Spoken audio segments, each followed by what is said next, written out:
बस नदामत का इजहार करना है रब ताला के आगे।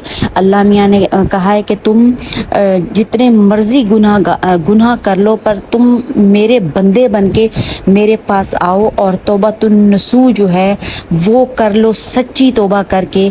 जब अल्लाह के पास लौटा जाता है, एक बंदा जाता है, तो वो रब ताला को बहुत ही पसंद होता है कि उसके दिल ने जो है गिल्ट महसूस किया, अपने आप को कसूरवार महसूस किया। तो फिर उसका बहुत ही एक आसान सा ज़रिया है कि दुनिया के मामलात भी अच्छी तरीके से हमने गुजारने हैं। और जनाब ये हुक्म है कि दीन और दुनिया को साथ लेके चलना है। तो हम नमाज में देखें वो वाली जो है दुआ पढ़ते हैं, रब्बना आतीना फिद दुनिया हसनतम व फिल आखिराती हसनतम। देखें तो पहले क्या आता है, रब्बना आतीना फिद दुनिया, अल्लाह ताला ने दुनिया का जिक्र करा कि रब्बना आतीना फिद दुनिया